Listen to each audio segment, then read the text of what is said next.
Today we will be interviewing not one, but two authors of Julius Caesar, a tragedy. Hello! Authors, please introduce yourselves to our viewers. Hello, my name is William Shakespeare, the greatest playwright of the world. No, the globe. Hi, I'm Beverly Birch. By the way, Shakespeare, huge fan. Oh. I retold your stories in this book right here. Today we will be talking about one story in particular, Julius Caesar. What was your inspiration for the magnificent play, Julius Caesar? I'll take this one, Beverly. Okay. My inspiration for the play, Julius Caesar, was the real-life story of Julius Caesar. He was an ambitious Roman leader, but not everyone liked his ambition.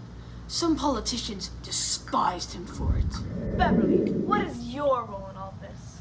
Well, as I said earlier, I'm a huge fan of William Shakespeare, but I thought that the play he wrote was just a little too long and it was confusing and hard to understand. So I put it in a story form. Beverly, darling, I'm flattered, but why would you mess with greatness? I just feel your work should be enjoyed by everyone. Agreed.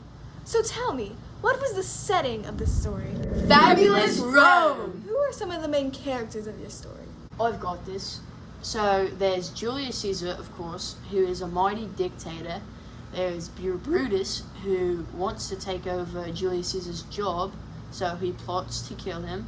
And there's Cassius, who helps Brutus with his plot. And the other senators also try to kill Caesar. And then there's Mark Antony, who's basically on Caesar's So side. authors, what would you say is the most suspenseful part of the play? Cash up with the boom. The most suspenseful part of Julius Caesar is when he gets stabbed. Let's stop right there and give our viewers a chance to read the story. Thank you for tuning in while we review Shakespeare's stories on Laureate Live. Thank you so much for being here. You're quite welcome. Keep on reading. Ah! It's a ghost! Just kidding. Welcome back to Laureate Live. Or should I say, not so live. Today's guest is the ghost of Caesar. Welcome to the show, Julius. Glad to be here. All bow down to me, peasants. Julius, you are arguably the most important character in Shakespeare's play Julius Caesar, correct? I would prefer most powerful, but yes, go on. So why is it that you crossed the Rubicon? It was a bold move. To get to the other side, obviously. No, but seriously, I had to get back to Rome for a party, and the alternate route would have taken weeks longer. Very interesting. I'm curious, what did you think of Mark Antony's eulogy? Well, he's certainly a better friend than Brutus. I liked the way he poked fun at him in the speech. Yes, Mark was a good friend. I asked him to look after Cleopatra and my boy.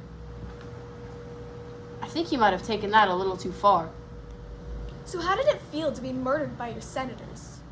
I felt stabbed in the back. In fact, I felt stabbed everywhere. In the long run, do you feel you were good for Rome? Yes, indeed. I conquered those savages in Gaul and united the empire. And I'm the only one that could have done it, frankly. The whole thing fell apart after they killed me. Do you think Brutus was sorry for what he did? Let's just say the whole incident haunted the man. As a thank you, I'd like to give you a little parting gift. I think you'll be happy to know that your legacy lived on. It's a Caesar salad kit. Thank you. Shake it off, Caesar.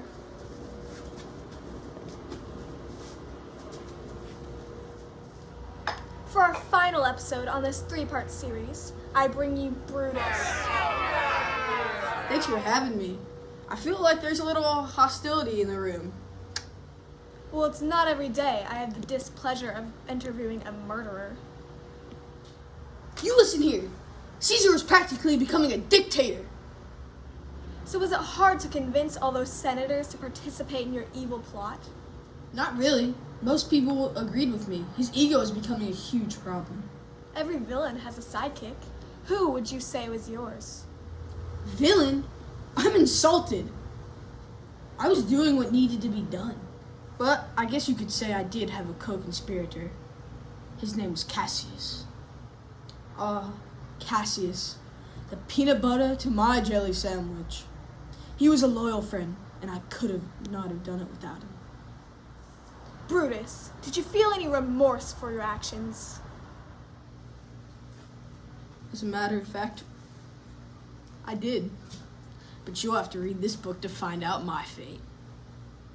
Thank you for joining us on this 3-part series on Laureate Live. I hope you learned a little bit about Shakespeare's story, Julius Caesar.